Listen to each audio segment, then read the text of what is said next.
প্রত্যেকটি আয়াতে কারিমা অত্যন্ত মর্যাদাপূর্ণ, মহাদামী। এর ভিতরেও আল আহাম ফাল আহাম বলতে কিছু আছে।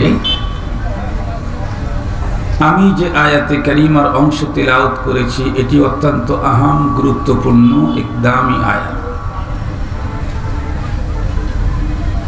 এই আয়াত এত বেশি দামি, মূল্যবান। এই আয়াতের তিলাওয়াত এক সময় করতেছিলেন হযরতে আব্দুল্লাহ ইবনে আব্বাস রাদিয়াল্লাহু তাআলা আনহু। পাশেই বসা ছিল একজন ইহুদি। হযরতে ইবনে আব্বাস রাদিয়াল্লাহু আনহুর জবানে তিলাওয়াতকৃত কোরআনে পাকের অংশটা তিলাওয়াত হওয়ার পর ইহুদি হযরতে ইবনে আব্বাসকে বলতেছিল, আব্দুল্লাহ, তোমাদের ধর্মীয় গ্রন্থে যে আয়াতে কারিমাটা নাজিল হয়েছে, যা তুমি এখন আমাকে শোনালে, এই আয়াতটি যদি আমাদের ধর্মীয় গ্রন্থে নাজিল হতো তাহলে আমরা এই আয়াত নাজিলের দিনটাকে ঈদের দিন বানিয়ে ফেলতাম। তাহলে এই আয়াত এমন কি মহামর্মবাণী বহন করে, এমন কোন মহান ঘোষণা এই আয়াতে আল্লাহ পাক দিয়েছেন যে একজন ইহুদি পর্যন্ত ঈর্ষান্বিত। হযরত ইবনে আব্বাস রাদিয়াল্লাহু তাআলা আনহু ইহুদির মুখে এই কথা শুনে উত্তর করলেন, এই মিয়া, তোমরা তো তোমাদের ধর্মীয় গ্রন্থে এই আয়াত নাজিল হলে এই আয়াত নাজিলের দিনটাকে তোমরা ঈদের দিন বানিয়ে ফেলতে। তোমরা জানো কি এই আয়াতে কারিমাকে আল্লাহ পাক কোন দিন নাজিল করেছেন? ইহুদি বলল, না তো। হযরত ইবনে আব্বাস রাদিয়াল্লাহু তাআলা আনহু উত্তর করলেন, এই আয়াতটুকুনকে তো আল্লাহ পাক ডাবল ঈদের দিনে নাজিল করেছেন। তাহলে আমাদের এখন দুইটা জিনিস এখান থেকে জানা জরুরি। একটা হলো এই আয়াতের এমন কি মহান ঘোষণা যার কারণে ইহুদি ঈর্ষান্বিত। দ্বিতীয় নম্বরে হলো ডাবল ঈদের দিন। তাহলে এই আয়াত কোন দিন, কখন নাজিল হয়েছিল? মুহতারাম হাজিরিন, হযরত উলামা এবং তালাবারা তো প্রত্যেকেই জানে আয়াতের এই অংশ, এই আয়াতের কোরআনে পাকের তিলাওয়াতকৃত অংশটুকু নাজিল হয়েছে মহানবী সাল্লাল্লাহু আলাইহি ওয়াসাল্লামের বিদায়ী হজে, আরাফার দিন আসরের নামাজের পর আরাফার মাঠে মহানবী সাল্লাল্লাহু আলাইহি ওয়াসাল্লাম তার উটের উপরে সওয়ার ছিলেন। এই মতো অবস্থায় এ মহান ঘোষণা আসে। যেহেতু দিনটি আরাফার, এজন্য একটা ঈদ। তাছাড়া ওই দিনটি আবার জুমাবারও ছিল। আর ইয়াউমুল জুমা, ইয়াউমুল ঈদ, আল উসবু লিল মুসলিমিন। জুমার দিন তো মুসলমানদের সাপ্তাহিক ঈদের দিন। এ কারণে ইবনে আব্বাস রাদিয়াল্লাহু তাআলা আনহু বলেছেন, আল্লাহ পাক এই আয়াতকে তো নাজিলই করেছেন ডাবল ঈদের দিনে। এই আয়াতে কারিমাতে মহান আল্লাহ পাক রব্বুল আলামিন মহান তিনটা ঘোষণা দিয়েছেন। আল ইয়াউম আকমালতু লাকুম দীনাকুম ওয়া আতমামতু আলাইকুম নি'মাতি ওয়া রাদিতু লাকুমুল ইসলাম দীনা।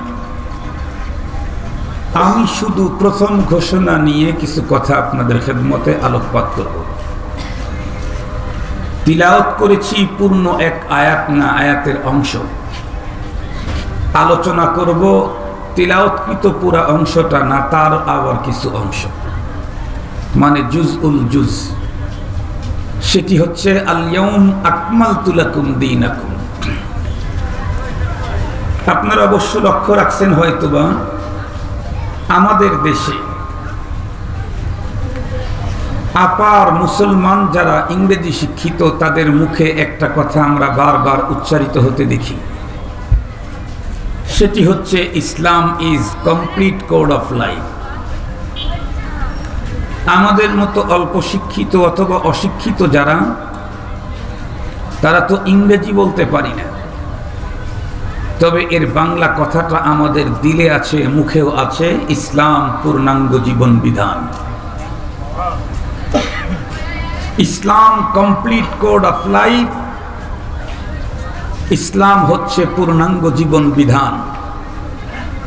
এটা শুধুমাত্র কেবলমাত্র মুসলমানদের মুখের জপনাই না, বরং মহান রব্বুল আলামিনের চূড়ান্ত ফরমান। আল্লাহ পাক রব্বুল আলামিন মহানবীজির বিদায়ী হজে আরাফার দিন মহান ঘোষণা আমাদের জন্য পাঠিয়ে দিলেন, আল-ইয়াউম আকমালতু লাকুম দীনাকুম। আজকের এই দিনে তোমাদের জন্য তোমাদের দিনকে পরিপূর্ণ করে দিলাম। এখন প্রশ্ন এসে যেতে পারে, হুজুর, দিন তো শুধু আমাদেরকেই আল্লাহ পাক দেননি। সাইয়্যিদিনা হযরতে আদম আলাইহিস সালাম থেকে সকল নবী আর রাসূলগণই তো দিন নিয়ে এসেছিলেন। আমাদের নবীজি নবী আলাইহিস সালামের উপরে বিদায়ী হজে আল-ইয়াউম আকমালতু লাকুম দীনাকুম পরিপূর্ণতার ঘোষণা দেওয়া হলো। তাহলে পূর্বের নবীদেরকে, উম্মতদেরকে যে দিন দেওয়া হয়েছিল সেই দিন কি অপূর্ণ ছিল?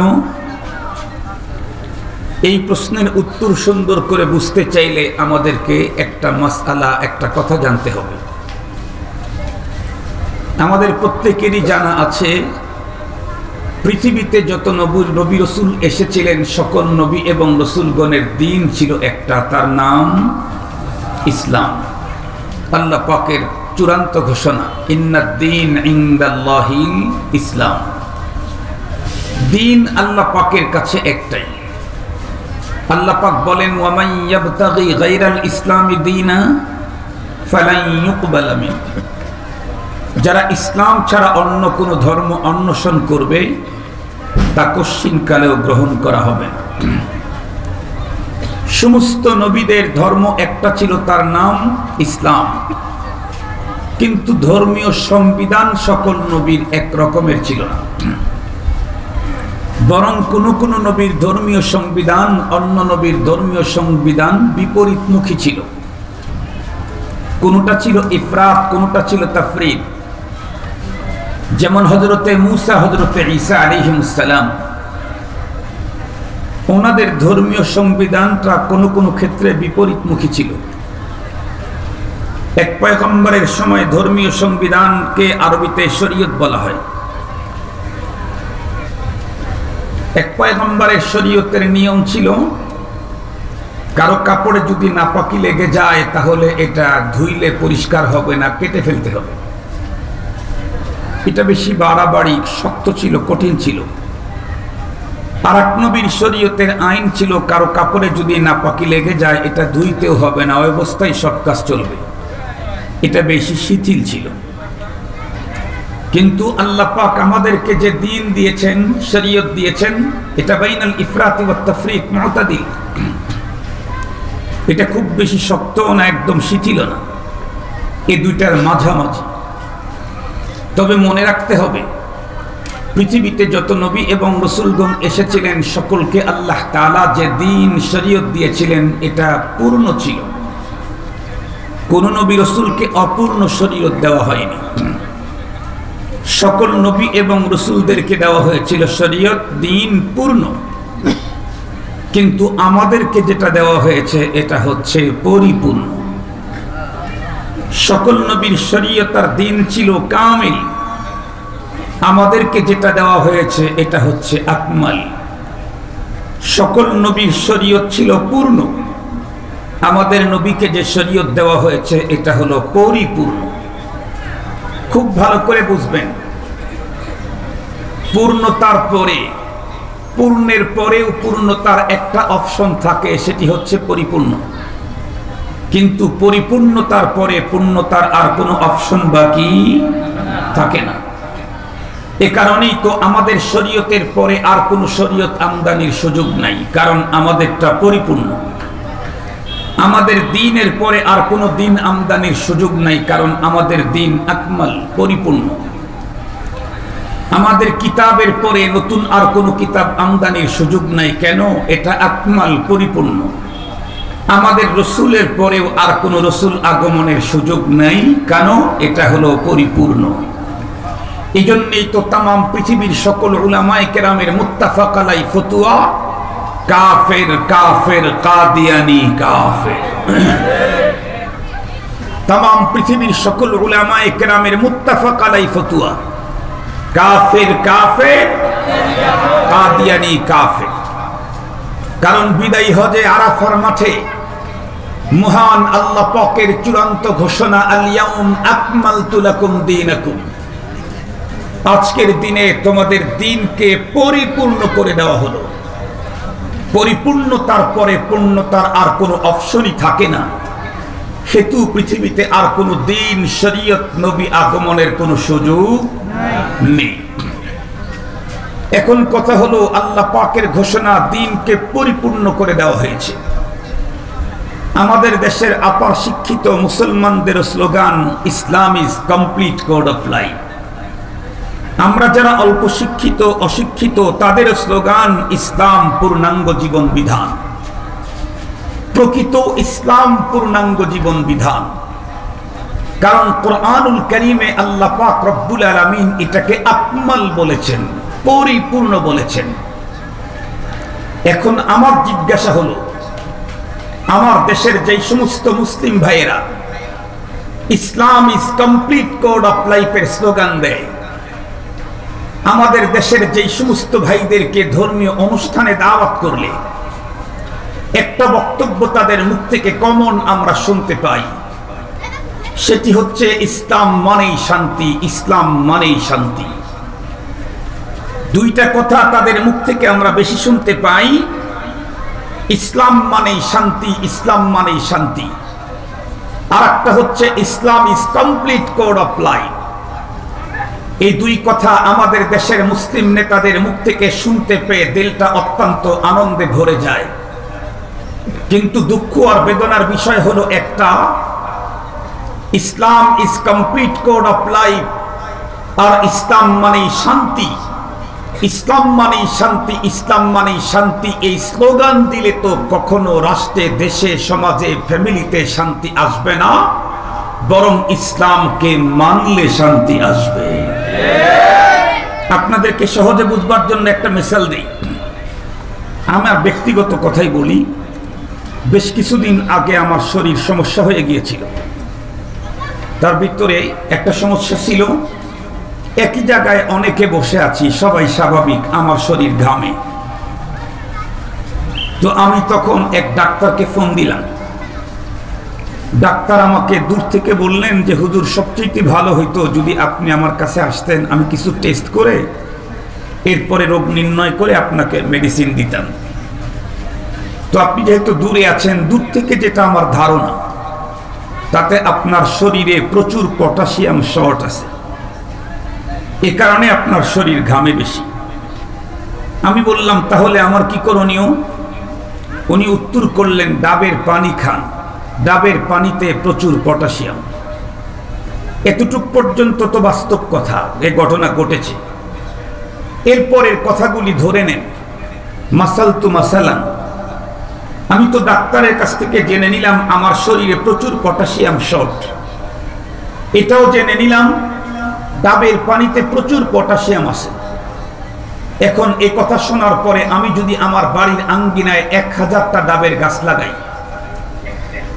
ডাবগুলাও নরমাল কোন ডাব না, হাইব্রিড ডাবের গাছ, 6 মাস 1 বছরই তো ডাব ধরছে, প্রতিটা গাছে 1000 করে ডাব ধরেছে। আপনারা বলুন তো দেখি, ডাক্তার তো বলেছে ডাবের পানিতে প্রচুর পটাশিয়াম, আর আমার শরীরে পটাশিয়াম শর্ট। এটা দূর করার জন্য আমি 1000টা ডাবের গাছ লাগালাম, প্রতিটি ডাবের গাছে 1000 করে ডাব ধরল। আমি কিন্তু একটাও খেলাম না, তাতে কয়েকদিন পরে আমার পটাশিয়ামের শর্ট দূর হয়ে যাবে। কথা বলেন? বছরখানিক পরে, 6 মাস পরে, 1 যুগ পরে, সারা জীবনে কখনো? ডাবের ভিতরে প্রচুর পটাশিয়াম আছে। আমার বাড়িতে 1000টা ডাবের গাছও আছে, প্রতিটা ডাবের গাছে 1000 করে ডাবও ধরেছে। কিন্তু আমি যদি না খাই, ডাব ডাব ডাব আর পটাশিয়ামের স্লোগান দিলে যেমন আমার শরীরের পটাশিয়াম শর্ট কখনো দূর হবার নয়, ইসলাম মানেই শান্তি, ইসলাম মানেই শান্তি এই স্লোগান দিলেও কখনো দেশ আর সমাজে শান্তি আসবে না। ইসলামকে ভোগ করতে হবে, খেতে হবে। ইসলামকে যে আমি মানব, কোন ক্ষেত্রে মানব? ইসলামকে কতটুকু মানতে হবে? ইসলামকে তো আমি মানি, মসজিদে তো ইসলাম মানি, মাদ্রাসাতে তো ইসলাম মানি, ঈদগাহ মাঠে তো ইসলাম মানি, রোজার ব্যাপারে তো ইসলাম মানি, হজের ব্যাপারে তো ইসলাম মানি, যাকাতের ব্যাপারে তো ইসলাম মানি, বিয়ে শাদীতেও অনেকটাই মানি, মিলাদ মাহফিলেও তো মানি, দোয়া অনুষ্ঠানেও তো মানি, ওয়াজ আর বক্তৃতাতেও তো ইসলাম মানি। তো এতটুকুন মানলেই কি যথেষ্ট? কোশ্চিন কালেও না। কারণ আপনাদের slogan Islam is complete code of life. ইসলাম হচ্ছে পূর্ণাঙ্গ জীবন বিধান। ইসলাম যদি কমপ্লিট কোড অফ লাইফ হয়ে থাকে, তাহলে তো আমার জীবনের এমন কোনো অপশন ফাংশন থাকতেই পারে না যেই অপশন আর ফাংশন আর দিক যেই সাইটে ইসলাম আমাকে স্পষ্ট নীতিমালা দেয় নাই। ইসলাম যদি আমার জীবনের সব ক্ষেত্রে নীতিমালা দিতে সক্ষম হয়, তাহলে Islam is complete code of life. ইসলাম যদি মানব জীবনের কোনো একটা ক্ষেত্রে যদি স্পষ্ট নীতিমালা দিতে ব্যর্থ হয়, তাহলে ইসলামকে কমপ্লিট কোড অফ লাইফ বলার কোনো যুক্তিকতা অধিকার নাই। আমাদের প্রত্যেকের slogan Islam is complete code of life. আল্লাহ পাকেরও চূড়ান্ত ঘোষণা, আল ইয়াউমা আকমালতু লাকুম দীনাকুম, আজকের দিনে আমি দ্বীনকে তোমাদের জন্য পরিপূর্ণ করে দিলাম।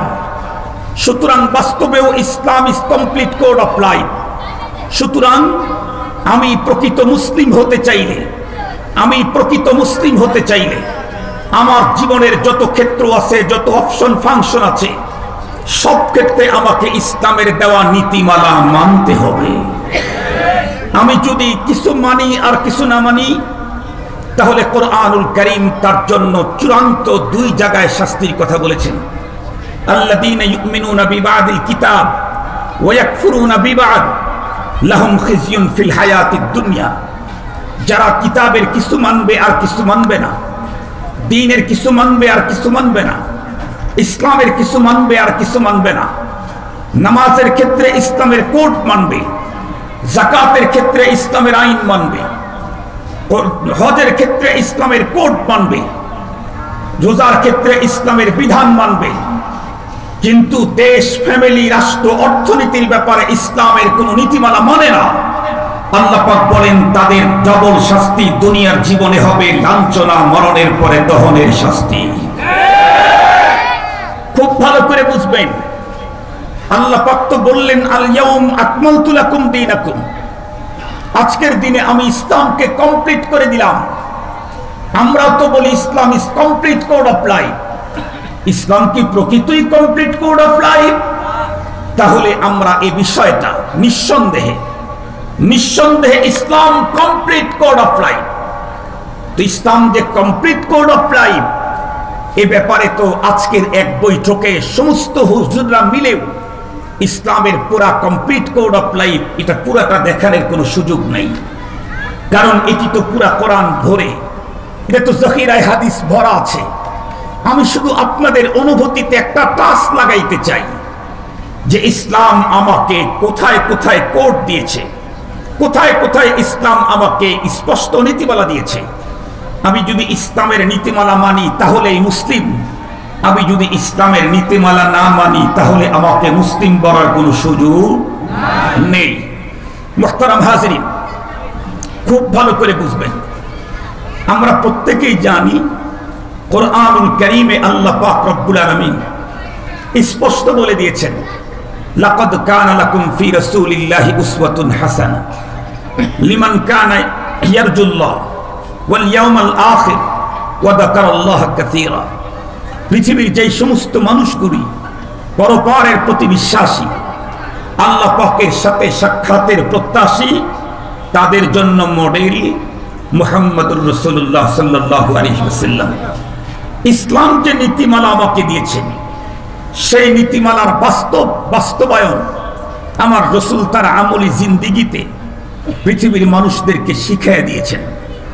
খুব ভালো করে মনে রাখবেন, আমার রাসূল পরপরের বিশ্বাসী, আল্লাহ পাকের সাথে সাক্ষাতের প্রত্যাশী যারা, তাদের জন্য মডেল। পৃথিবীর অন্য কেউ কোনো মুসলমানের মডেল হতে পারে না।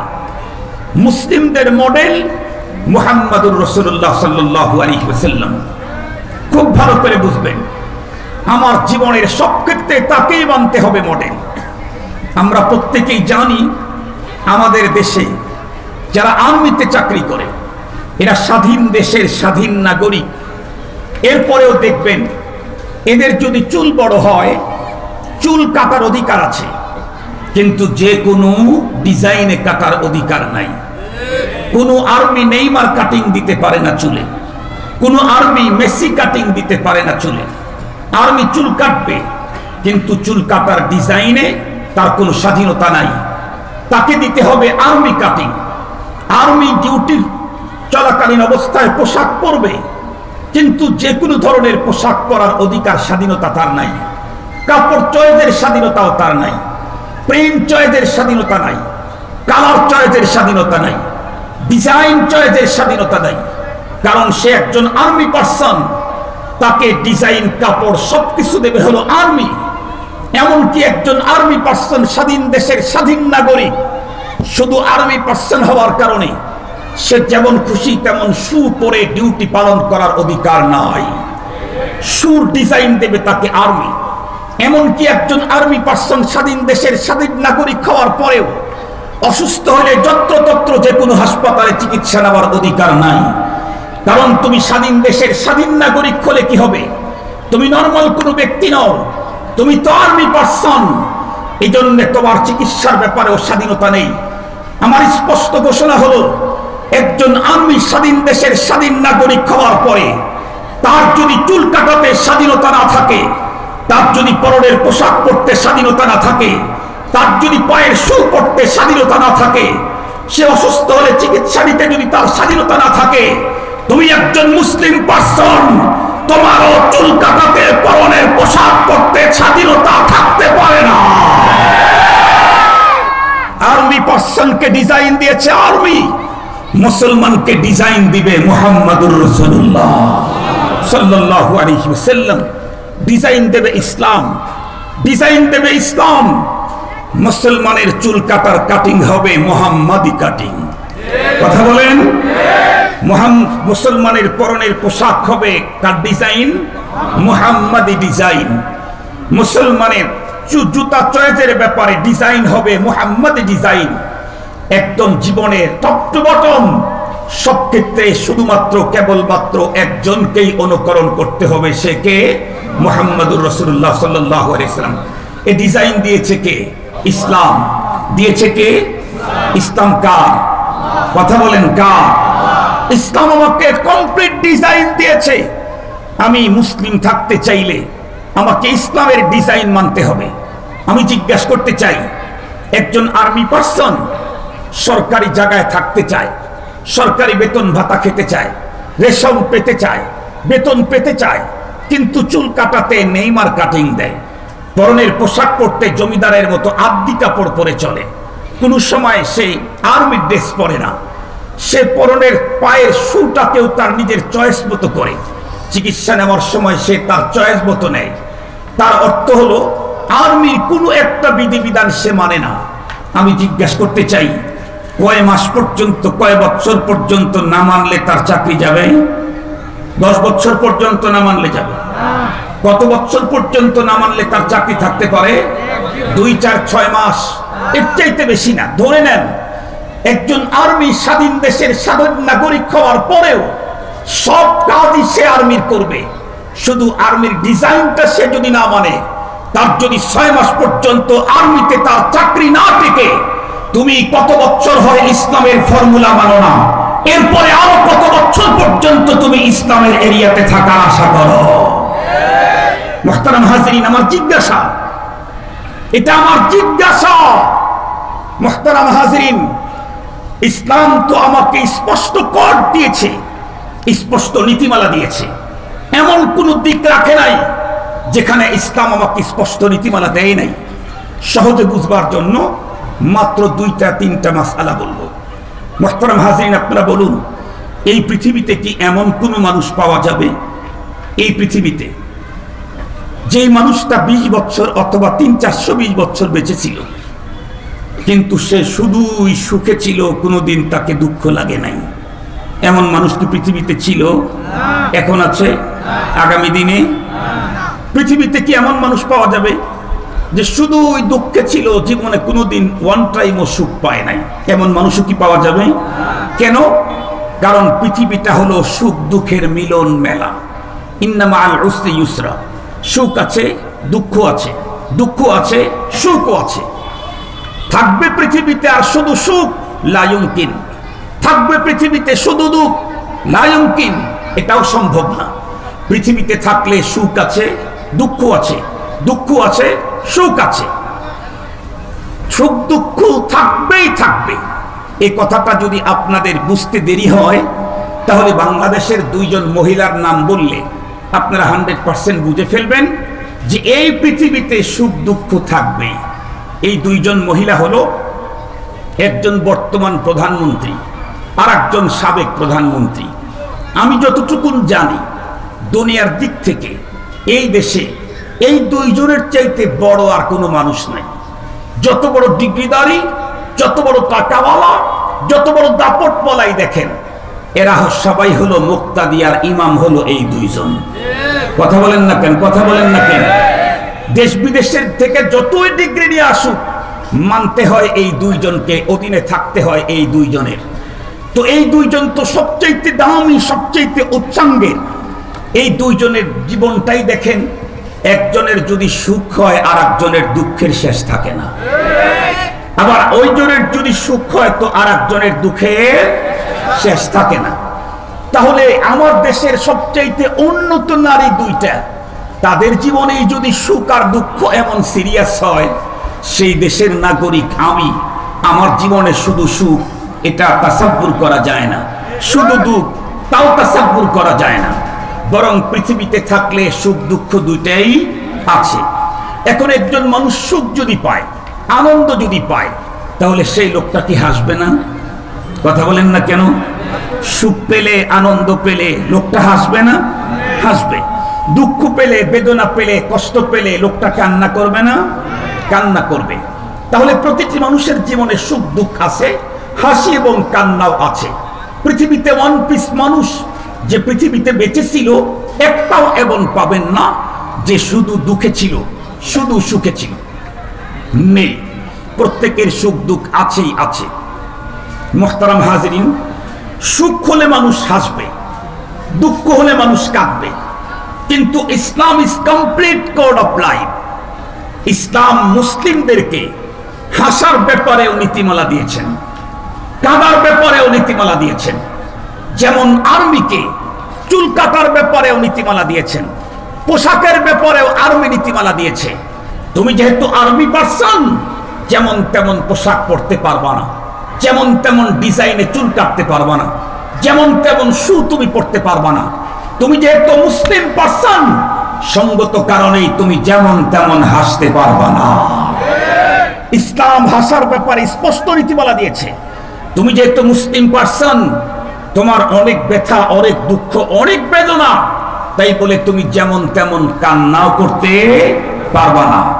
খুব ভালো করে বুঝবেন, তুমি মুসলিম পারসন, তোমার অনেক আনন্দ। কেমন আনন্দ?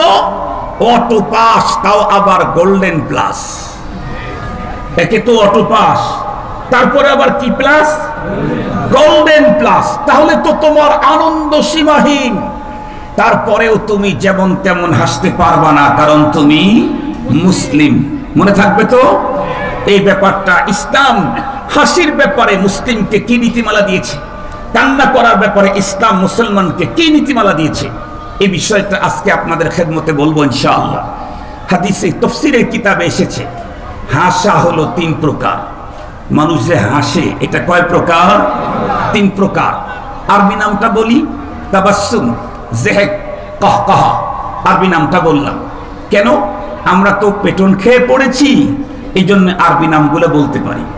যারা পেটন সারা ঘরে বসে পড়েছে ওরা কোরআন শুদ্ধ করে পড়বে তো দূরের কথা, আমি তো চ্যালেঞ্জ করতে পারি তাদেরকে, কোরআনের 5টা অক্ষর শুধু উচ্চারণ করবে মাখরাজ সিফত সহকারে, যদি উচ্চারণ করতে পারে আমি আমার জীবনেও কোনোদিন বক্তৃতার মঞ্চে দাঁড়িয়ে বক্তৃতা করব না। কোরআন শুদ্ধ করে পড়বে তো দূরের কথা, পেটন সারা ঘরের ভিতরে একা একা শিখে। কোরআনের 5টা অক্ষর যদি শুদ্ধ করে মাখরাজ আর সিফত সহ উচ্চারণ করতে পারে, জীবনে বক্তৃতার মঞ্চে দাঁড়াবো না। আমরা যেহেতু পেটন খেয়ে পড়েছি এই জন্য আমাদের এগুলি জানা আছে।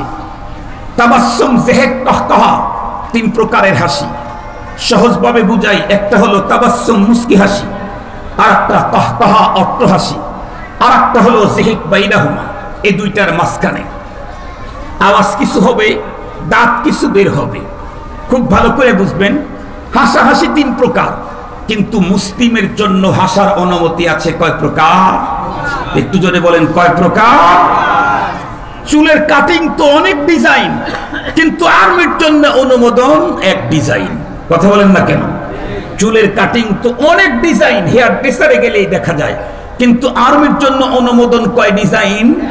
এক ডিজাইন, আর্মি কাটিং। হাসা তো 3 প্রকার, কিন্তু মুসলিম তোমার জন্য হাসা হলো, বৈধ হলো, অনুমোদন হলো মাত্র 2 প্রকার। কাহকাহা যেটা অট্ট হাসি, এটার অনুমতি শরীয়তে নাই।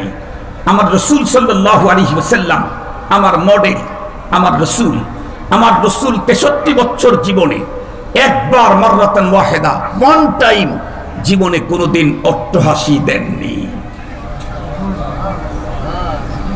জীবনে ওয়ান টাইম অট্ট হাসি দেননি। অট্ট হাসি তো সিরিয়াস হাসি। আপনারা বলেন তো দেখি, কোন মুসলমান পুরুষ যদি নামাজ শুরু করে নামাজের ভিতরে অট্ট হাসি দেয়, তাহলে তো কোনো ঝামেলা নাই। কি ঝামেলা? যে ঝামেলা হয়েছে তাতে কয়টা সহসেজদা দিলে ঝামেলা কেটে যাবে? সহসেজদা 10টা দিলেও কাজ হবে না। নামাজ নষ্ট হয়ে গেছে, নামাজ নষ্ট। তাহলে শুধু নামাজটাই নষ্ট হয়েছে না তার আগেরটাও নষ্ট হয়েছে? একটু জোরে বলেন। তাহলে বুঝেন, অট্ট হাসি এমন হাসি যে হাসি নামাজের ভিতরে হাসলে নামাজ তো নষ্ট হয়, ওযুটাও। এটা সিরিয়াস। আমার রাসূল জীবনে একবারও হাসেননি। আমরা সেই রাসূলের উম্মত, আমরা পুরুষেরা তো অট্ট হাসি দেই, মুসলিম নারীরাও বর্তমানে অট্ট হাসিতে যুবকদের চাইতে আরো ফাস্ট। কথা বলেন। ইদানিং কালে তো আসরের নামাজের পরে যে কোনো রাস্তার 3 রাস্তার মোড়ে, টার্নিং পয়েন্টে, উঁচু কোনো ব্রিজের উপরে, অথবা কোনো গাড়িতে, অটোরিকশায় যদি 2-3 জন মুসলিম মেয়েও যদি 2-3 জন কলেজ ইউনিভার্সিটির পড়ুয়া যদি উঠে, তাদের এমন অট্ট হাসি পুরুষদের হাসি কেউ হার মানায়। অথচ আল্লাহ পাক মুসলিম নারীদেরকে তাদের কণ্ঠের আওয়াজের ব্যাপারে স্পষ্ট নীতিমালা দিয়েছেন। আল্লাহ পাক বলেন, ইয়া নিসাআন নাবিয়্যি লাস্তুন্না কাআহাদিম মিনান নিসা ইনিত্তাকাইতুন্না ফালা তাখদা'না বিল কওল ফায়াতমা'আল্লাযী ফী কলবিহি মারাদুন ওয়া কুলনা কওলাম মা'রুফা। আল্লাহ পাক নারীদের আওয়াজের ব্যাপারে স্পষ্ট নীতিমালা দিলেন। আল্লাহ পাক বলেন, ডাইরেক্ট নবী পত্নীগণকে বলেছেন, ইনডাইরেক্ট কিয়ামত পর্যন্ত সকল মুসলিম নারীদেরকে সম্বোধন করে বলেছেন, মুসলিম নারী তোমরা অন্যদের মতো নও, সুতরাং তোমরা তোমাদের মধুর কণ্ঠস্বর ভিন্ন কোন পুরুষকে শুনতে দিও না, অনুমতি নেই। আপনারা সহজে বুঝবেন একটা মাসলা বললে, কোরআন শরীফ তেলাওয়াত করলে নেকি হয় না গুনাহ হয়? নামাজের ভিতরে পড়লে নেকি কমে যায় না বেড়ে যায়? তাই বলে আমার মা, আমার মেয়ে, আমার বোন ঈশার নামাজে যদি নামাজের ভিতরে যদি কোরআনে পাকের তেলাওয়াত জোর আওয়াজে পড়তে থাকে, তাহলে কি পরিমাণে নেকি বাড়বে? নেকির চোটে নামাজ, কথা বলেন না কেন? নেকির চোটে নামাজটাই নষ্ট হয়ে যাবে। খুব ভালো করে বুঝবেন মুসলিম মা, কোরআন পড়া নেকির কাজ, নামাজের ভিতরে পড়লে আরো নেকি বাড়ে। এরপরেও মুসলিম নারীর আওয়াজের ব্যাপারে কোরআন নীতিমালা দিয়েছে। মাগরিবের নামাজ, ঈশার নামাজ, ফজরের নামাজ পুরুষেরা জোর আওয়াজে পড়লেও তোমাদের জোর আওয়াজে পড়ার অনুমতি নেই। নেকির কাজে যদি মুসলিম নারী তার কণ্ঠকে উঁচু করার অনুমতি না থাকে, তাহলে রাস্তা দিয়ে হাঁটতে গেলে, চলতে গেলে, ফিরতে গেলে অট্টহাসিতে তো কোনো বাধা হওয়ার কথা না, তাই নাকি? কথা বলেন। আল্লাহ পাক এই বাস্তবতা বুঝার তৌফিক দান করুন। তো আমার যদি আনন্দ হয় আমি হাসতে পারবো। কোন হাসি? মুস্কি হাসি, তাবাসসুম। মুস্কি হাসি যদি দেই তাহলে একদিক থেকে আনন্দ প্রকাশ হবে, অপর দিক থেকে আমল নামায় নেকি হবে। সুবহানাল্লাহ বললেন না যে? হ্যাঁ, কখনো যদি আনন্দটা অনেক বেশি, যেমন অটো পাস, তারপরে আবার গোল্ডেন এ প্লাস, আনন্দ তো অনেক বেশি, এখানে মুস্কি হাসি দেয়া এই আনন্দ প্রকাশ করা সম্ভব নয়। শরীয়ত বলে দিয়েছে তাহলে তুমি দাঁতটা বের করেও হাসতে পারো, তবে জিহিকের পর্যায়ে রাখো। অট্টহাসির পর্যায়ে পৌঁছানোর অধিকার তোমার নিয়, অধিকার তোমার নাই, অনুমতি তোমার নাই। তাহলে আমি আনন্দ পেলে হাসবো, সেখানেও শরীয়ত আমাকে স্পষ্ট নীতিমালা দিয়েছেন।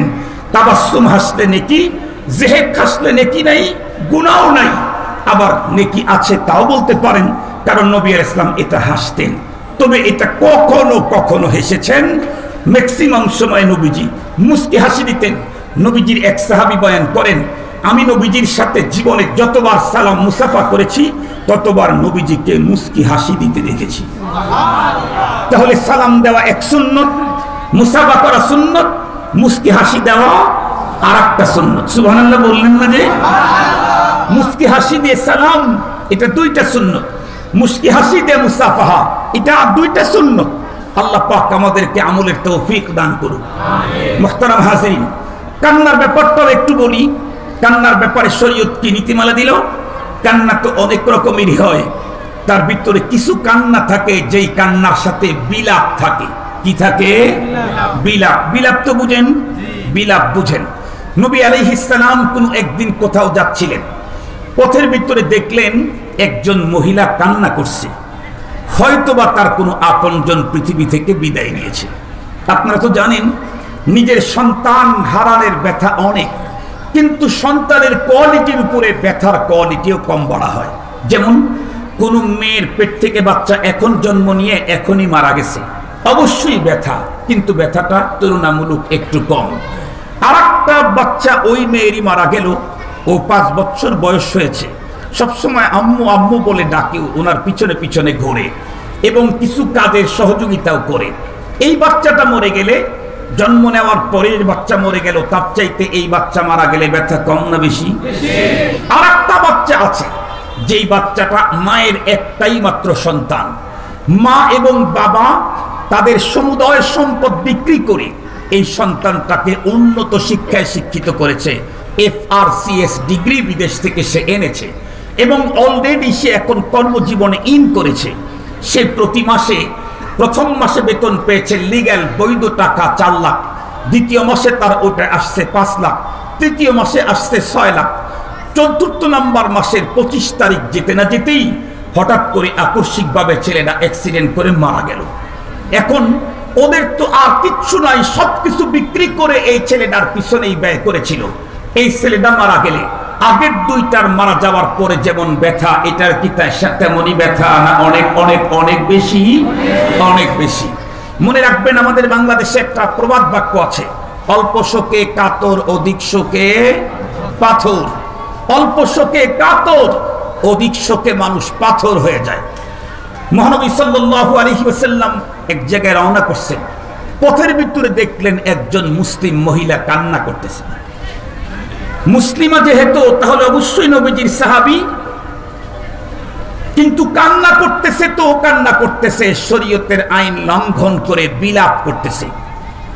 এখন বলেন তো দেখি, নবীজির সামনে কেউ যদি শরীয়ত বিরোধী কাজ করে, তাহলে নবীজির জিম্মাদারি হলো তসবিহ হাতে নিয়ে ইস্তেগফার পড়তে পড়তে নিজের খানকায় চলে আসা।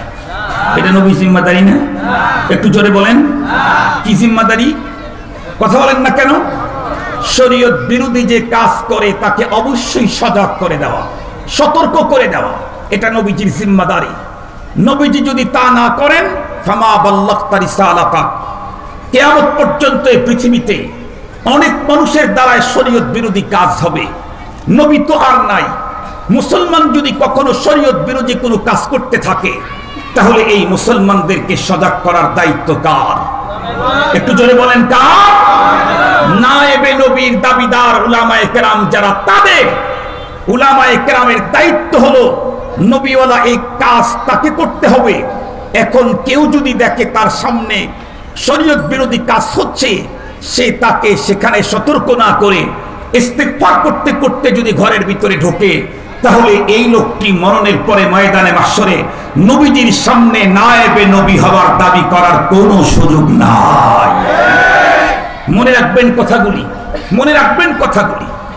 বিশ্বনবী সাল্লাল্লাহু আলাইহি ওয়াসাল্লাম যখন দেখলেন শরীয়ত বিরোধী কাজ করছে, নবী আলাইহিস সালাম মেয়েটার কাছে দাঁড়ালেন, দাঁড়ায় বললেন, এই মেয়ে সবর করো, এভাবে কান্না করতে নাই।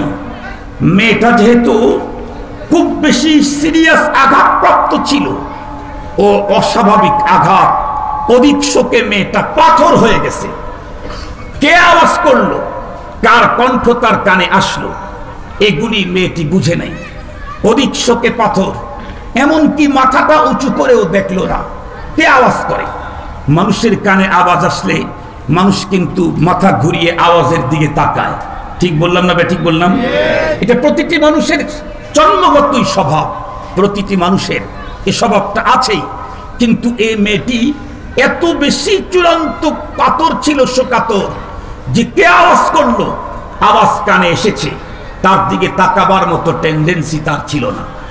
মেয়েটি মাথা নিচের দিকে দিয়েই যিনি আওয়াজ করেছেন তাকে উত্তর করলো, মেয়েটি, ইলাইকা আন্নি লাম তুসিবকা মা আসাবাতনি আও কামা ক্বাল, বলল যে আরে আপনি আপনার কাছে যান মিয়া, আপনি আপনার কাছে যান মিয়া, আমার উপরে কোন মুসিবত চেপেছে এটা তো আপনার ঘাড়ে চাপে নাই, আপনি কি বুঝবেন? এই কথা যখন বলছে মেয়েটি, নবীজি তখন ভাবলেন এই মেয়েটির স্বাভাবিক অবস্থা এখন নেই। কেন নেই? কারণ কোরআনুল কারীমে আল্লাহ পাক রব্বুল আলামিন নবীর সাথে কেমনে কথা বলতে হবে এ ব্যাপারেও স্পষ্ট নীতিমালা দিয়েছে। আল্লাহ পাক রব্বুল আলামিন কোরআনুল কারীমের ভিতরে স্পষ্ট বলেন, ইয়া আইয়ুহাল্লাযীনা আমানু লা তারফাউ আসওয়াতাকুম ফাওকা সাওতিন নবী ওয়া লা তাজহারু লাহু বিল কওল কাজহারি বা'দিকুম বা'দা আন তাহবাতা আমালুকুম ওয়া আনতুম লা তাশউরুন। আল্লাহ পাক ডেকে বলেন, ঈমানদারেরা খবরদার, কখনোই তোমরা তোমাদের আওয়াজকে নবীর আওয়াজের উপরে উচ্চ করো না, অথবা নবীজির সামনে তোমরা পরস্পরে কথা বলতে গেলে উচ্চবাচ্য করো না। যদি এমনটি করো তাহলে তোমাদের জীবনের সঞ্চিত সকল নেক আমল বরবাদ হয়ে যাবে, তুমি বুঝতেও পারবে না। এমনটি যদি করো তাহলে তোমার জীবনের সঞ্চিত সব বরবাদ, ওয়া আনতুম লা তাশউরুন, তুমি বুঝতেও পারবে না। এ হুকুম ছিল ফেরেশতা সাহাবায়ে কেরামদের ব্যাপারে নবীজির সামনে। মনে রাখবেন, সাহাবী যদি নবীর সামনে উচ্চবাচ্য করে তার আমল যেমন নষ্ট হয়, সাধারণ পাবলিক যদি নায়েবে নবীর সামনে বেয়াদবি আচরণ শব্দ ব্যবহার করে তার জীবনের সঞ্চিত আমলগুলিও নষ্ট হয়। ভালো করে বুঝবেন কথাগুলি। আপনারা হয়তো কেউ বলতে পারেন, হুজুর তাই আপনারা কি নবী? আমরা বলবো, আমরা নবী না, আপনারাও তো সাহাবী না। আমরা নবী না, আপনারাও তো, কথা বলেন না কেন, সাহাবী না। সাহাবী যদি নবীর সামনে কথা বললে, উচ্চবাচ্য করলে তাদের আমল বরবাদ হয়, আপনি পাবলিক নায়েবে নবীর সামনে উচ্চবাচ্য করে তার ইজ্জত নষ্ট করলে আপনার আমল বরবাদ, নিশ্চিত বরবাদ। আজকে দুঃখের সাথে বলতে হয়, দুঃখের সাথে বলতে হয়, খুব ভালো করে বুঝবেন, এতদিন পর্যন্ত তো আলহামদুলিল্লাহ, আলহামদুলিল্লাহ তুম্মা আলহামদুলিল্লাহ, উলামায়ে কেরামের প্রতি শ্রদ্ধাবোধ, ভালোবাসা, ইজ্জত, ইহতিরাম মিয়া মিয়া মুসলমানদেরকে আমরা করতে দেখেছি। ইদানিং কালে কিছু মানুষ, হাতে গোনা গুটি কয়েক, তারা এখন উলামায়ে কেরামের বিরুদ্ধে এমন বিষোদ্গার করে, এমন বক্তব্য, এমন কথা বলে, যার একটা কথার কারণে ওর 60-70 বছরের তিলে তিলে গড়া সমস্ত নেকিগুলি বরবাদ হয়ে যাচ্ছে। মুহতারাম হাজিরিন, অত্যন্ত দুঃখের সাথে বলতে হয়, আমি যদি অসুস্থ হই তাহলে সুস্থতার জন্য ডাক্তারের শরণাপন্ন আমাকে হতে হবে। কথা বলেন না কেন? এখন যদি আমি ডাক্তারকে ঘৃণা করি তাহলে আমার যেমন কোনোদিন সুস্থ হওয়ার সম্ভাবনা নাই, এই পৃথিবীর আজকের কোন মানুষ ঈমান নিয়ে দুনিয়াতে চলতে চাইলে নায়েবে নবীর শরণাপন্ন হতে হবে। এখন নায়েবে নবীকেও যদি কেউ ঘৃণা করে তাহলে সেও দিন নিয়ে দুনিয়াতে বেঁচে থাকার কোনো সম্ভাবনা না। মনে রাখবেন, মনে রাখবেন, আমি যদি ডাক্তারকে ঘৃণা করি সুস্থ হওয়ার যেমন সম্ভাবনা নাই, কেউ যদি আলেমকে ঘৃণা করে ঈমান নিয়ে কবর পর্যন্ত যাওয়ার সম্ভাবনা নাই। 100% 100 শিওর। খুব ভালো করে মনে রাখবেন। তো যে কথা বলতেছিলাম, হযরত রাসূল করিম সাল্লাল্লাহু আলাইহি ওয়াসাল্লাম ওই মেয়েটাকে বলেছিলেন যে তুমি একটু সবর করো। মেয়েটি এত বেশি শোকে কাতর, উপরের দিকে তাকালো না, না তাকায় বলল ইলাইকা আন্নি। এটা রাখবেন, গরম লাগবে। ইলাইকা আন্নি এই কথা বলার পরে পাশে তো একজন পুরুষ সাহাবী ছিল। নবীজি তো বুঝলেন এই মেয়েটি স্বাভাবিক নাই, কারণ ও যদি স্বাভাবিক থাকতো তাহলে কখনোই আমাকে ইলাইকা আন্নি এ কথা আমার কোনো পুরুষ সাহাবী, নারী সাহাবিয়া কেউ কোনোদিন বলবে না। কারণ নবীজির সাহাবীরা তো নবীজিকে তাদের জীবনের চাইতে বেশি, আরো জোরে বলেন, নিজের জীবনের চাইতে অধিক বেশি ভালোবাসেন। নবীজির পুরুষ সাহাবীরাও যেমন, নবীজির নারী সাহাবিয়ারাও তেমনই ছিলেন। নবী প্রেমের এক পৃথিবীর শ্রেষ্ঠ নজির স্থাপন করেছেন তারা। মুহতারাম হাজিরিন, নবী রাসূল চলে গেলেন, পাশে দাঁড়ানো ছিল একজন পুরুষ সাহাবী। পুরুষ সাহাবী দেখলেন হায় করলোটা কি মেয়েটা। নবীজিকে বললেন ইলাইকা আন্নি, তুমি তোমার কাজে যাও, আমার উপরে কোন মুসিবত চেপেছে এটা তো তোমার উপরে চাপে নাই। মেয়েটা করলো কি? তো জীবনের সব সঞ্চয় শেষ করে দিল। পুরুষ সাহাবী চলে এলো, মেয়েটার তাওয়াজ্জুটা তার নিজের দিকে নিল। এরপরে ডেকে বলল, বোন তুমি তো সর্বনাশ করে ফেলেছ। কি? তুমি কিছুক্ষণ আগে একজনকে বললা না ইলাইকা আন্নি? কাহা, কাকে বলেছো তুমি জানো? না তো, মুহাম্মাদুর রাসূলুল্লাহ সাল্লাল্লাহু আলাইহি ওয়াসাল্লামকে বলেছো। এখন মেয়েটির দিলের অবস্থা তো একদম চেঞ্জ। মিসাল দিয়ে বুঝাইতে গেলে মনে করে না এই আঙ্গুলটা কেটে গেছে, আঙ্গুল ব্লাড বের হচ্ছে, ব্যথা আছে না নেই? কিছুক্ষণ পরে হাতেরই এখানে কেটে গেছে। এখন কি আঙ্গুলের ব্যথা অনুভূত হবে? এখন কি অনুভব করা যাবে? মালুম হবে? কেন?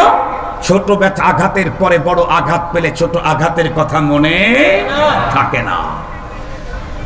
বিশ্ব নবীজির সাহাবিয়া, মহিলা সাহাবিয়া, প্রথম তো তার আপনজন হারানোর ব্যথা অন্তরের ভিতরে ছিল, তাই তো অধিক শোকে পাথর হয়ে গিয়েছে। এখন তো তার অন্তরের ভিতরে ব্যথা। পয়গম্বরকে এমন শব্দ বলেছি যে শব্দ বলার কারণে আমার জীবনের তামাম সঞ্চিত ইবাদতগুলি বরবাদ হয়ে যাবে। চূড়ান্ত অন্তরের ভিতরে ব্যথা নিয়ে মহিলাটি হাঁটি হাঁটি পা পা করে রওনা করলেন। এক পর্যায়ে বিশ্ব নবীজির দরবারে চলে গেলেন, পয়গম্বরের কাছে গিয়ে মাযরাত পেশ করলেন। আল্লাহর পয়গম্বর তো দয়ার বন্ধুরা আমার সাগর। বিশ্ব নবীজি তখন মেয়েটিকে ক্ষমা করে দিলেন। এতটুকু হাদিস শোনার পরে যারা বাড়িতে বসে আলিফ বা তা সা শিখেছেন তারা এখান থেকে অপব্যাখ্যা করার সুযোগ পেয়ে যেতে পারেন। আর ঘরে বসে যারা আলিফ বা তা সা পড়েছেন, যারা বাংলা বুখারী পড়ে, বাংলা হাদিসের কিতাব পড়ে মুহাদ্দিস সাদার রঙিন স্বপ্ন দেখছেন, যারা কোরআনে পাকের বাংলা তর্জমা পড়ে মুফাসসির হওয়ার স্বপ্ন দেখছেন, তারা তো এতটুকুন হাদিসের বর্ণনা শোনার পরেই তারা কি বলে? তারা আমরা হাদিস বলি, আমাদের পাল্টা তারা আমাদের সামনে ফতুয়াবাজি করে। তারা ফতুয়াবাজি করে কি বলে? আমার নবী, দয়ার নবী, মায়ার নবী কত বড় বড় অপরাধ করেছে, নবীজির সামনে ক্ষমা করে দিয়েছে। আপনারা নায়েবে নবী, আপনারা ক্ষমা করতে পারেন না কেন? মুহতারাম হাজিরিন, ভালো করে বুঝতে হবে, নবীজি কার অপরাধ ক্ষমা করেছেন, কোন অপরাধ ক্ষমা করেছেন ভাবতে হবে, বুঝতে হবে। মাত্র দুইটা ঘটনা বললেই আপনারা বুঝবেন।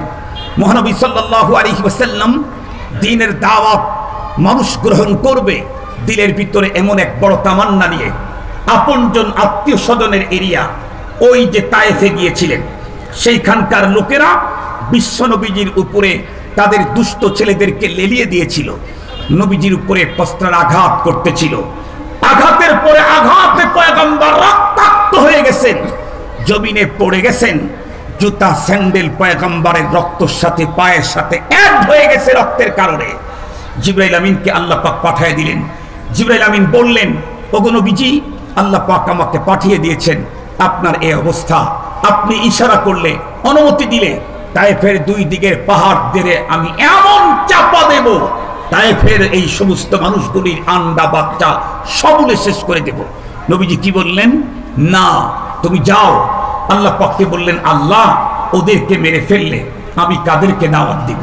কে আমার কালেমা নিয়ে চলবে? ওরা আমাকে চিনে নাই, তাই আমাকে মারতে এসেছে। যেদিন আমাকে চিনবে সেদিন আমার জন্য মরতে শিখবে। আজকে মারতে এসেছে, একদিন আমার জন্য মরবে। মুহতারাম হাজরিন, তাহলে নবীজির শরীরের উপর আঘাত করেছেন, নবীজি এটাকে ক্ষমা করে দিয়েছেন। শাস্তি দিতে এসেছে জিবরাইল, মানেন নাই। কিন্তু মনে পড়ে কি আর একটা হাদিস?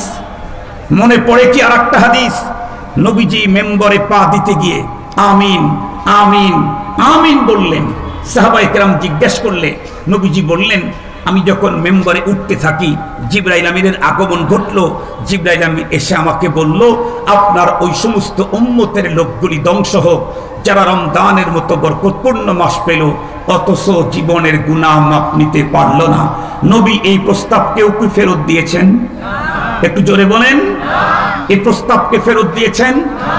নবীর ব্যক্তির উপরে যারা আক্রমণ করেছে নবীজি তাদেরকে ছাড় দিয়েছেন, কিন্তু ধর্মের উপরে যারা আক্রমণ করে তাদেরকে পয়গম্বর কখনো ছাড় দেয় না। মনে রাখতে হবে, ঘরে বসে হাদিস পড়লে অপব্যাখ্যাই হবে, ভুল বুঝাই হবে। সহি বুঝ দিতে চাইলে বিজ্ঞ বিচক্ষণ আলেমের সাহাবতে এসে পেটন টেটন খেয়েই পড়তে হবে। মনে থাকবে তো আপনাদের? রাজি আছেন তো ইনশাআল্লাহ? মুহতারাম হাজিরিন, নবী আলাইহিস সালাম তার ব্যক্তির ব্যাপার ছিল, ওনাকে বলছেন ইলাইকা আন্নি, এজন্য নবীজি ক্ষমা করে দিয়েছেন। যদি ধর্মের ব্যাপারে কোনো কিছু করতেন তাহলে কি নবীজি তাকে ক্ষমা করতেন? আর একটু জোরে বলেন, কখনোই ক্ষমা করতেন না। খুব ভালো করে বুঝবেন। মহিলাটিকে নবীজি জানায় দিলেন, কান্না তোমার বিপদ আসছে, কষ্ট পেয়েছো, বেদনা পেয়েছো, ঠিক আছে, কান্না তুমি করবে, কিন্তু মনে রাখতে হবে তুমি মুসলিম পারসন। এই জন্য তোমার কান্নাটা যেমন তেমন হলে চলবে না। ইসলাম তোমাকে কান্নার ব্যাপারে নীতিমালা দিয়েছে। কি নীতিমালা? ইসলাম তোমাকে কান্নার ব্যাপারে নীতিমালা দিয়েছে। তুমি কান্না করতে পারবা বাট বিলাপ করতে পারবা না। কেন? ইন্নামা ইউআযাবুল মাইয়িত বিবাদি বুকাইল হাইয়্যি আলাইহি। কখনো কখনো কোনো আপনজনের কান্নার কারণে মৃত ব্যক্তির কবরের ভিতরে শাস্তি হয়। নবীজি বলে দিলেন ইসলামের নীতিমালা। অল্প কিছুদিন পরেই নবীজির ঘরে এক ঘটনা ঘটল। নবী আলাইহিস সালামের ছেলে হযরত ইব্রাহিম রাদিয়াল্লাহু তাআলা আনহু উনি ইন্তেকাল করলেন। বাবার কোলে, বাবার ছাতের ভিতরে কোলে বুকে সন্তানের লাশ। এটা যে কত ওজনই, এটা যে কত বেশি ওজনই। যে বাবা তার সন্তানের লাশ বহন করেছে সেই বাবাই কেবলমাত্র বলতে পারবে। সন্তান বাবার লাশ বহন করতে পারে, কিন্তু বাবা সন্তানের লাশ বহন করার ক্ষমতা রাখে না। বিশ্বনবীজির হাতের ভিতরে, বুকের ভিতরে, দুই হাতের ভিতরে হযরত ইব্রাহিম রাদিয়াল্লাহু আনহুর লাশ, ডেড বডি। বিশ্বনবীজি হযরত ইব্রাহিম রাদিয়াল্লাহু আনহু মৃত্যু দেহের দিকে তাকায়া, চেহারার দিকে তাকায়া কান্না করছেন আর বলতেছেন, ইন্না বিফিরাকিকা লামাহজুনুন ইয়া ইব্রাহিম, ও ইব্রাহিম, তোমার বিরহ বিচ্ছেদের বেদনায় আমার দিল ছিদ্র হয়ে গেছে, ব্যথাতুর। নবীজি কথাগুলি বলছেন, নবীজির চোখ মোবারক থেকে মুক্তার দানার মতো পানির ফোঁটাগুলি টপ টপ টপ টপ করে পড়ছে। এক সাহাবী তখন দৌড়ে আসলেন, এসে বললেন, ওগো নবীজি, আপনি এমনটি করছেন, আপনি এমনটি করছেন। আপনি না বললেন ইন্নামা ইউআযাবুল মাইয়িত বিবাদি বুকাইল হাইয়্যি আলাইহি আও কামা ক্বাল, মৃত ব্যক্তির আপনজন কান্না করলে কবরে সাজা হয়, আপনি না বললেন, আপনি কাঁদছেন। নবী আলাইহিস সালাম তখন ওয়াজাহাত করলেন, Islam is complete code of life. ওয়াজাহাত করে দিলেন, ইন্নামা ইউআযাবু বিহাদা লা বিহাদা, ইন্নামা হাদিহি আমারাতুর রাহমা। আরে বাবা, শাস্তি তো হয় এটার কারণে, এটার কারণে কোনো শাস্তি হয় না। তোমার আব্বা মারা গেছে, অন্তরে ব্যথা, চোখ থেকে পানি ঝরছে, তোমার বাবার প্রতি তোমার মায়ার চিহ্ন বহন করলো। তোমার মা মারা গেছে, অন্তরে ব্যথা, চোখ থেকে পানি ঝরছে, তোমার মার প্রতি তোমার অন্তরে মায়া ভালোবাসার প্রমাণ বহন করলো। তোমার বোন মারা গেছে, অন্তরে ব্যথা, চোখ থেকে পানি ঝরছে, তোমার বোনের প্রতি তোমার মুহাব্বত, যেটা ইসলামের চাহিদা, সেটাই প্রমাণ করলো। হ্যাঁ, তুমি জবান খুলে খুলে সুর বেঁধে বেঁধে জোরে জোরে আঘাত করবে বুকের উপরে, ঠাস ঠাস করে জমিনের উপরে পড়বে, বিলাপ করবে, আল্লাহ পাকের শানে অযাচিত শব্দ ব্যবহার করবে, এটার কারণে শাস্তি হয়। চোখ থেকে পানি ঝরলে কোনো শাস্তি নয়। মুহতারাম হাজিরিন, খুব ভালো করে বুঝবেন যে ইসলাম আমাকে হাসার ব্যাপারে নীতিমালা দেয়, যে ইসলাম আমাকে কান্নার ব্যাপারে স্পষ্ট নীতিমালা দেয়, সে ইসলাম কি আমাকে রাষ্ট্র পরিচালনার নীতিমালা দেয় নাই? আরেকটু জোরে বলেন, রাষ্ট্র পরিচালনার নীতিমালা দেয় নাই? তাহলে Islam is complete code of life মানে কি বুঝাইতেছেন আপনারা? Islam is complete code of life. নামাজের ব্যাপারে ইসলামের কোড মানবেন, হজের ব্যাপারে ইসলামের কোড মানবেন, যাকাতের ব্যাপারে ইসলামের কোড মানবেন। সমাজনীতি, অর্থনীতি, রাষ্ট্রনীতি আর রাজনীতির ক্ষেত্রে ইসলামের কোড মানব না, তাহলে আমাকে পূর্ণাঙ্গ মুসলমান বলা যাবে না। মুহতারাম হাজিরিন, আমার ইসলাম তো আমাকে এর চাইতে আরো নিম্নমানের, এর চাইতে আরো সহজ এবং সাধারণ বিষয়ে স্পষ্ট কোড দিয়েছেন। যেমন এই যে আমরা আজকের মাহফিলে এসেছি, কেউ গাড়ি যোগে, কেউ কোনোভাবে এসেছি, কিন্তু কমপক্ষে মাহফিলের ভিতরে তো ঢুকতে তো পায়চারি করা লাগছে। কি বলেন? হাঁটা লাগে নাই, পায়ে হাঁটা লাগে নাই। আমি কেমনে হাঁটবো জমিনে, এ ব্যাপারে ইসলাম আমাকে কোড দিয়েছে, নীতিমালা দিয়েছে। সুবহানাল্লাহ বললেন না? যে আমি যে হাঁটবো ঘরের ভিতরে, রাস্তায়, আমি যে হাঁটবো, পায়চারি করব, এ ব্যাপারে ইসলাম আমাকে স্পষ্ট কোড দিয়েছে। আল্লাহ পাক বলেন, ওয়ালা তামশি ফিল আরদি মারাহা ইন্নাকা লান তাখরিকাল আরদা ওয়া লান তাবলুগাল জিবালা তুলা। আল্লাহ পাক আরো বলেন, ওয়া ইবাদুর রহমানিল্লাযীনা ইয়ামশুনা আলাল আরদি হাওনা ওয়া ইযা খাতাবাহুমুল জাহিলুনা ক্বালু সালামা। আল্লাহ পাক বলেন, আল্লাহর বান্দা যারা হবে, ইবাদুর রহমান, যারা রহমানের গোলাম হবে, যারা আল্লাহর বান্দা, ওরা ইয়ামশুনা আলাল আরদি হাওনা, জমিনের উপরে ভদ্রচিত্তে চলে, বিনয়ের সাথে চলে, মাথাকে নিচের দিকে ঝুঁকায় ঝুঁকায় চলে। পথ চলতে বেগাকে নিম্নগামী করতে বলা হয়েছে কোরআনে পাকের মধ্যে। এজন্য দেখবেন আমাদের কোন কোন বুজুর্গ তো সারা জীবন বিনয়ের সাথে পথ চলে, মাথাটাকে নিচের দিকে দিতে দিতে পরে পিঠটাই তার বাঁকা হয়ে গেছে, আর সুজাই হয় না, আর সুজাই হয় না। আল্লাহ পাক বলেছেন, আর রহমানের বান্দা যারা হবে, তারা জমিনের ভিতরে বিনয়ের সাথে চলবে, মুআদ্দাবানা চলা চলবে, ভদ্রচিত্তে তারা চলবে।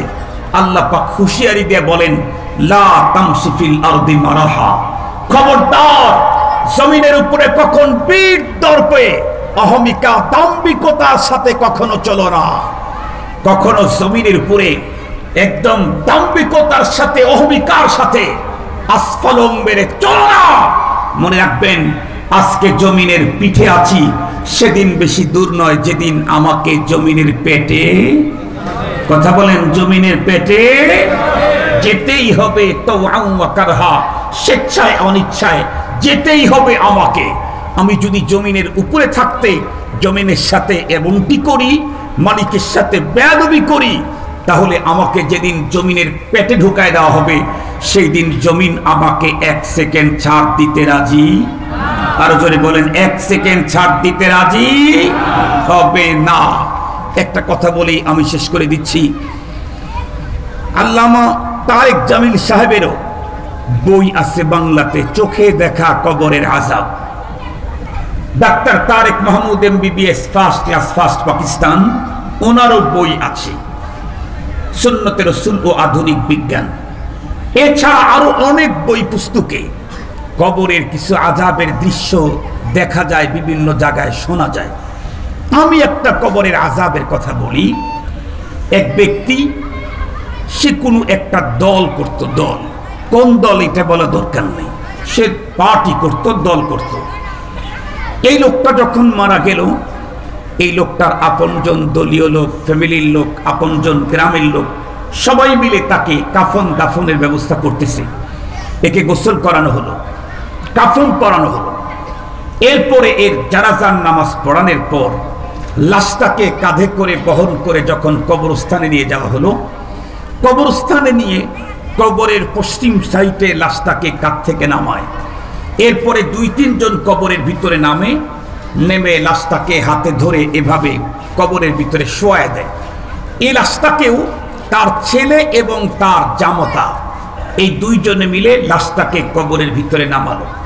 লাশটা শুধুমাত্র কেবলমাত্র কবরের ভিতরের মাটিতে টাচ করাইছে। দোয়া কালাম পড়বে, এরপরে উপরে বাঁশ দিবে, এরপরে চাটাই দিবে, এরপরে মিনহা খালাকনাকুম ওয়া ফিহা নুঈদুকুম ওয়া মিনহা নুখরিজুকুম তারাতান উখরা বলে মাটি দিবে। এতো পরের কাজগুলি এগুলি। শুধুমাত্র কেবলমাত্র লাশটাকে কবরের মাটিতে টাচ করানোর সাথে সাথে 2 দিকের মাটি চাপা শুরু হয়ে গেছে। 2 দিকের মাটি চাপা শুরু হয়ে গেছে। একজন দ্রুত গতিতে কবর থেকে লাফ দিয়ে উঠতে সক্ষম, আর একজন উঠতেই পারে নাই, তার পা জমিন ধরে ফেলেছে, 1 পা। 2 দিকের মাটি যখন একদম একটার সাথে আরেকটা মিশে গেছে, বুঝেন তার পায়ের কি কন্ডিশন। পা ভেঙ্গে চুরমার, কোদাল দিয়ে কোবায়া মাটিগুলি সরায়া তার পাকে উদ্ধার করা হয়েছে। এক মুঠ মাটিও কাউকে দিতে দেওয়া হয় নাই। এই লোকটা পরবর্তীতে চিকিৎসাধীন থাকার পরে আল্লাহ পাক তাকে ভালো করেছে। মুহতারাম হাজরিন, শুধু তাই না, কবরের হাজার ঘটনা আছে, হাজার। আমার জীবনের প্রথম আমি যে মাদ্রাসা পড়াইতাম পাবনাতে, আমি সেইখানে যাওয়ার পরে শুনলাম মাদ্রাসার আমি যেই রুমে বাস থাকতাম সেই রুম থেকে সোজা কবরস্থান দেখা যায়। কোনো একজন ব্যক্তির কবর, নাম বলা দরকার নেই, তার কবর আমাকে দেখানো হলো যে এটা অমকের বাবার কবর। তা বললাম, তারপরে ছেলেরা অমকের বাবার কবর বলে একজন আরেকজনের দিকে চাওয়াচাওয়ি করে। তো আমার প্রশ্ন জেগে গেল, চাওয়াচাওয়ি করবে কেন? কবর দেখাইতে আবার চাওয়াচাওয়ি কিসের? পরবর্তীতে বলতে চায় না। আমি যখন ধমক দিলাম তখন বলল, হুজুর, এই কবরের ভিতরে এই লাশটাকে ঢুকাবার পর 7 দিন পর্যন্ত কবরের ভিতর থেকে ধোঁয়া বের হয়েছে, ধোঁয়া। তার সন্তান 7 দিন পর্যন্ত খাবার নাই, পাগলের মতো হয়ে কবরের উপরে পড়ে থাকছে, আল্লাহর কাছে কান্না করছে, ছাত্রদেরকে নিয়ে দোয়া করাইছে। কানতে কানতে 7 দিন পরে কবরের ধোঁয়া বের হওয়া বন্ধ হয়েছে। মুহতারাম হাজরিন, কোরআনে পাকে আল্লাহ পাক বলেন, লা তামশি ফিল আরদি মারাহা ইন্নাকা লান তাখলিকাল আরদ ওয়া লান তাবলুগাল জিবালা তুলা। খবরদার, এই জমিনের উপরে চলার এই স্পষ্ট নীতিমালা আল্লাহ পাক দিয়েছেন। বিনয়ের সাথে চলো, আদবের সাথে চলো, অহমিকা দাম্ভিকতার ভাব নিয়ে চলো না। আজকে জমিনের পিঠে আছো, সেদিন বেশি দূর নয় যেদিন তোমাকে জমিনের পেটে ঢুকতে হবে। সাদা 3 কাপড়ের প্যাকেটে তোমাকে পেঁচিয়ে, তুমি যেই হও, যে চেয়ারেরই হও, যে আঙ্গিনারই হও, যে ফ্যামিলিরই হও, যে কন্ডিশনেরই হও, যত বড় পাওয়ার আর ক্ষমতাধরী হও, তোমাকে একদম নিঃস্ব করে 3 কাপড়ের প্যাকেটে প্যাকেট করে মা বাবার সিরিয়ালে তোমাকে ঢুকায় দিবে। তুমি জমিনের মালিকের সাথে বেয়াদবি করেছো, জমিনের উপরে চলতে অহমিকা দাম্ভিকতা দেখিয়েছো, জমিন 1 সেকেন্ড তোমাকে ছাড় দিতে রাজি হবে না। মুহতারাম হাজরিন, তো যে কথাটা বলতেছিলাম, আমাদের মুখে মুখে 2টা স্লোগান চালু আছে, ইসলাম মানে শান্তি। এই শান্তি কি ইসলাম মানলে না না মানলে? আর একটু জোরে বলেন, ইসলাম মানলে না না মানলে? ইসলাম মানে শান্তি, শান্তি এই স্লোগান দিলে কখনো শান্তি, আরো জোরে বলেন, কখনোই শান্তি পাবে না। মুহতারাম হাজিরিন, দ্বিতীয় নাম্বার ইসলাম যে আমি মানব কতটুকুন, বলে Islam is complete code of life. আমার জীবনের এমন কোনো অপশন, ফাংশন, দিক, সাইড নাই যেখানে ইসলাম আমাকে স্পষ্ট নীতিমালা দেয় নাই। এই জন্য আমাকে ইসলাম পুরাটাই মানতে হবে জীবনের সব ক্ষেত্রে। ইয়া আইয়ুহাল্লাযীনা আমানু দুখুলু ফিস-সিলমি কাফা, কমপ্লিট মানতে হবে ইসলাম। আর যেহেতু কমপ্লিট কোড অফ লাইফ, সঙ্গত কারণেই আমাকে টোটালি ইসলামের নীতিমালার ভিতরে ঢুকতে হবে। আমি যতটুকুন বাইরে থাকব ততটুকুন ঝামেলা হবে। আল্লাহ পাক রব্বুল আলামিন আমাদেরকে কথাগুলি বুঝা, আমল করা, জীবন গড়ার তৌফিক দান করুক। জোরে বলেন আমিন। ওয়া আখিরু দাওয়ানা আনিল হামদুলিল্লাহি রাব্বিল আলামিন। আসসালামু আলাইকুম ওয়া রাহমাতুল্লাহি তাআলা।